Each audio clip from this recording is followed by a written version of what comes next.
Welcome back to The Laws That Matter. I'm Carissa Kranz. Thank you for joining us for our weekly show every Wednesday at noon Eastern Standard Time. Today, we have a very special show and a very special guest. Dr. Michael Greger is our featured guest today. So congratulations on your new book. And why don't you tell us about it?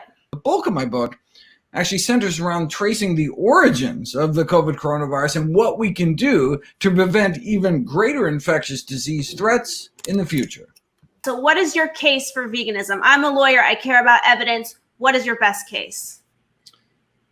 Well, as devastating as COVID-19 has been, it may just be a dress rehearsal for an even greater threat waiting in the wings of chickens. According to the CDC, the leading candidate for the next pandemic is a bird flu virus known as H7N9, which is 100 times deadlier than COVID-19. Instead of 1 on 250 people dying, H7N9 has killed 40% of the people it infects. The last time a bird flu virus jumped species directly to humans and triggered a pandemic, it caused the deadliest plague in human history, the 1918 flu pandemic, which killed 50 million people. That had a 2% death rate. What if we had a pandemic infecting billions where death was closer to a flip of a coin?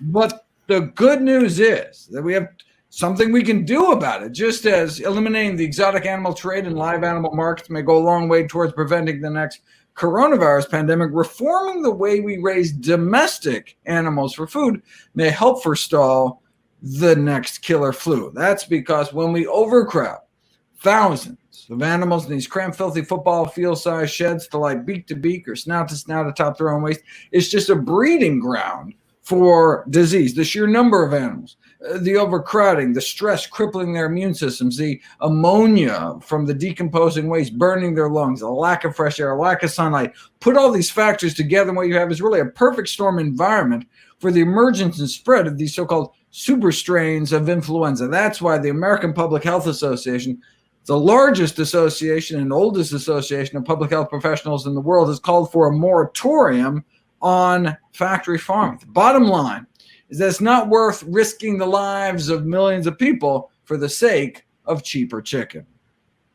Right. And you brought up an important point. You said the 1918 pandemic. Wasn't that the Spanish flu that they called it? That was indeed the Spanish flu, but that's only because during World War I, there wasn't censorship in Spain. And so you could read headlines about the temperature of King Ferdinand, but though it was raging everywhere else, because of wartime censorship, that's how it got the moniker Spanish flu. In Spain, they called it the French flu. And in your book, I know you said you address like do-it-yourself hand sanitizer and other tips on how to survive a pandemic. What do you want viewers to know what they can do themselves if they haven't read the book? Well, they can read the book. All proceeds from the sale of all my books are all donated to charity. I just want everyone to have access to this life-saving information. But, it's important to consider the risk factors, the underlying risk factors for COVID-19 severity and death. Obesity, heart disease, high blood pressure, type 2 diabetes, all of which can be controlled or even reversed with a healthy enough plant-based diet and lifestyle. Even excess body fat alone is a risk factor, independent of diabetes. Having a BMI of 28, which is being 175 pounds at the average American height of 5'6", puts you at nearly 6 times the risk of a severe course with COVID-19. The average BMI in the United States is 29. So even being skinnier than the average American can still leave you with so much excess fat as to multiply your risk over 5-fold. So that's why it's critical to start cleaning up your diet, not only to protect against chronic disease in later life, but right now against the current infectious disease threat. Mm-hmm. And where can we get your book? Well, it's available on ebook and audiobook now, which you can get online. And in August, the physical copies will be available, so you can pre-order now. Yeah, and it's probably going to be another New York Times bestseller, like How Not to Diet, right? How Not to Diet, and the How Not to Die cookbook. They were all New York Times bestsellers. How Not to Diet premiered at number 2 on the list. Audiobooks, instead of doing weekly, they only update every month. So we won't know for a few weeks whether or not How to Survive a Pandemic got on the New York Times bestsellers. And what is it that you would recommend to someone who says, I want to be thinner, I want to go on a diet? What do you mean, how not to diet? What would you say to someone who has not read your book, who's not a vegan yet? What does that mean, how not to diet? And I get it. I'm a lifelong vegan, and people have said to me, what's your diet? And it's not a diet, it's a lifestyle for me. But how do you not diet? Yeah, well, with so much nutritional noise and nonsense out there, I just wanted there to finally be an evidence-based diet book. And I cite literally thousands of studies digging up every possible tip, trick, tweak, technique proven to accelerate the loss of body fat, to give people every possible advantage and basically build the optimal weight loss solution from the ground up. But, as you mentioned, right, diets don't work by definition, because going on a diet implies that at some point you're going to go off a diet. Permanent weight loss requires permanent dietary change. Healthier habits just have to become a way of life. And if it's going to be lifelong, you want it to lead to a long life. Thankfully, the single best diet proven for weight loss may just so happen to be the safest, cheapest way to eat for the longest, healthiest life. A diet centered around whole plant foods. And how do you avoid having a B12 deficiency or a calcium deficiency or, any other deficiency that someone would say they're hesitant to go vegan because of? What can they do to not suffer those deficiencies? Well, I mean, the calcium in, low oxalate dark green leafy vegetables absorb twice as much as the calcium in dairy. And of course, dairy, like all foods, is a package deal, right? I mean, it's just like you can't go to Burger King. They say, have it your way. And say, yeah, I'd like the iron, the protein, but, hold the saturated fat, hold the hormones, hold the antibiotics. It all comes together. So by getting your calcium from dark green leafy vegetables, instead of the baggage, you get the bonus of the fiber and the phytonutrients, the iron, antioxidants, all the things that are lacking from dairy sources of calcium. You don't get the saturated butterfat, cholesterol, etc. So it's really preferable. That's why it's preferable to get all of the nutrients as possible from the plant kingdom rather than the animal kingdom, with two exceptions. There's two vitamins not made by plants. One is vitamin D, the sunshine vitamin, which is made by animals such as yourself when you walk outside. But if you get inadequate sunshine, I recommend supplementing with vitamin D, 2,000 international units of D3 every day. And the only other vitamin not made by plants is vitamin B12, not made by animals either, made by little microbes that blanket the earth. So we used to get B12 drinking out of a mountain, stream or well water or something. Now we chlorinate the water supply to kill off any bacteria. Don't get a lot of B12 in our water anymore. Don't get a lot of cholera either. That's a good thing. We live in a nice sanitary world, but because we do, we need to get B12 from somewhere. Our fellow great apes get all the B12 they need eating bugs, dirt, and feces. I prefer supplements.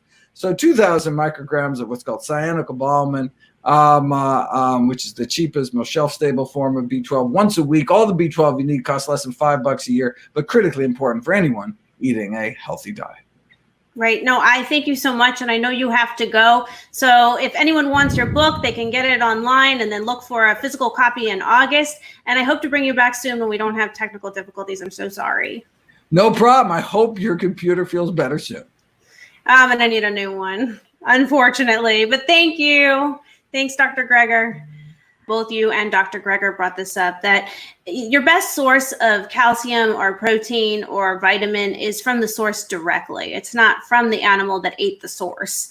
Okay. So I think that's also like a really key point of a lot of misadvertising that has been going on in our country for a long time, backed by meat and dairy. For anyone listening, if you want to take advantage of getting a bottle, and you want 15% off your first order, you can use the code VegWorld. So thank you.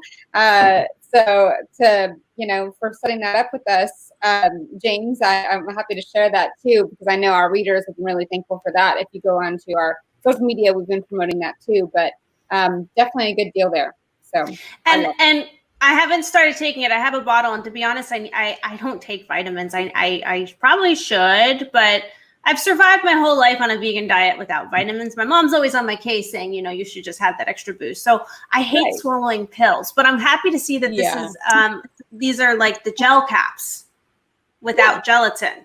So they're easy to go down. Oh, for sure. How many do you have to take a day? One? Two? Yeah. Just one a day. Well, that's easier. That was another one of my issues with vitamins. I'd buy like a veg cap vitamin and it would be like, you have to swallow 5 of these a day. And I'm like, okay, I can't do that. I'll just, I'll eat my fruits and vegetables. Like you said, taking 5 a day can be really inconvenient. And so the idea of this was once per day, easy to swallow, take it in the morning. And then assuming you follow a healthy plant-based lifestyle, which is important. I want to emphasize that like this product is not meant to cure an unhealthy diet. Like you need to be eating a healthy plant-based diet along with it. But if you do that, you should be in good shape. And how long have you been taking this vitamin? Well, since I made it. So yeah, I mean, we made it, about 10 months ago. And so I've been taking it for about 10 months every day. Yeah. And what have you felt differently about? How has your life changed? Well, so I have to tell you that one of the reasons why we made this product is because I was actually supplementing beforehand with some of these same things. What I was doing is I was taking a B12 supplement. I was taking an algae omega supplement. I was taking a D3 supplement. So I was taking a mineral supplement. So I was taking about 6 pills a day. So I was kind of already seeing some of the benefits of vitamins, but the idea of it was, why don't we combine some of these different supplements into one specific product that is meant specifically for vegans to make everyone's life a little bit easier? So, how many other vitamins are there on the market that are specifically for vegans? I mean, I know there's tons of vitamins on the market, but are there that many that are saying, hey, if you want to have a vegan lifestyle, you should try this to supplement your already healthy vegan diet? Does that really exist? I'm not the most educated on this. I don't know of many. I do know that, like I said before, there are ways in which you can find different supplements that will fill in those gaps, but I am not aware of many others. Verb Vitamins is one of our newest certified vegan brands by BeVeg. Our logo is the gold logo in the corner of the screen right there, which is also on the Jane Unchained website. And when you use the Jane Unchained link, 100% of the certification fee goes back to Jane Unchained News Network for the voiceless, so we can continue reporting on the laws that matter and other important laws or issues or activism around animals. So it's all about supporting each other and vegan businesses supporting other vegan businesses and building a vegan economy, right? What is the backstory in how you got your start? I know you had a co-founder. Like, what was the driving force? How'd you guys partner up? What's your backstory? Well, so like you, I come from a background in law. I was working. I was working as a summer associate at Fish and Richardson. It's a patent law firm. And I just became pretty disillusioned with some of the practices I saw in big law. A lot of the, every business is a business. I mean, you have a bottom line. I get that. But it was just, it's so focused on billable hours, profit. And so I was looking for something different. And Tommy, our co-founder, approached me with this idea. And what he approached me with was the idea of we could create a product specifically for us, and then we could potentially share it with the world. And then I sort of contributed my 2 cents, and I said, well, what if we did that? But we just want to introduce you to a different lifestyle, a lifestyle that involves respecting the sanctity of all life, animals and humans. And if you do choose veganism, which I hope you do, we're just providing a product that makes that transition a little bit easier. I know I grew up vegan, born and raised, and I know that it did have a stigma 30 years ago or so ish. Not gonna tell my exact age, but it did have a stigma. And now it's a cool way to be. And I think vegan in general is not a trend; it is the future. And whether you do it for the animals or the environment or your health, it's all important. And you're going to end up doing, you're going to benefit if you do it for the health. The animals will benefit, the environment will benefit. If you do it for the animals, your health will benefit, etc. But I think it's really, really, really, really important that, in a time of where we are in our country with all the news and the riots and the protests and the horrible divide of racism that's systemic, is that we really make the heart connection here, that, it's not just about our health. I mean, that's kind of an ego-centered way to look at veganism, and it's not just about the environment. These are important things, but this is about taking violence off our plate. And if we take the violence off our plate, I'm pretty sure there will be a shift in consciousness and a shift in heart where the aggression won't be there anymore. Because when we're eating these animals and killing them, we are partaking in systematic murder of ingesting aggression and fear and suffering into our bodies and hormones and a whole bunch of other horrible things. But taking that into our system affects us. It's all connected, physically, emotionally, spiritually. So I think it's super important that people, look at the world and where it is now and read between the lines. It's not just about a pandemic. The pandemic started because of let's get to the root of everything. The root of everything is stop exploiting animals for meat. You exploit animals for meat, you end up with deadly pandemics. You exploit animals for meat, you're feeding human aggression, and humans are killing each other. The result in the end is humans are dying because of pandemics or because of aggression. And that is all caused, you can't say all, can't speak in absolutes, but that is caused because we are feeding ourselves animals and meat and other beings. These are beings. Yeah, you're feeding somebody poison. And what I would add to that is that's all correct. I would add 2 points, which is, the reason I tell the story of my childhood is to let people know and to let your viewers know that it doesn't matter how you grew up. It doesn't matter where you came from. Like, all you have is today. That's and true. Forward. And you can learn, and you can still, we want to be accepting of the background that everybody comes into this lifestyle with, and to just be an educational resource for people moving forward and to spread the message. And I think that it's really important that you talk about that, that it's about not being selfish and about, obviously respecting the sanctity of all life.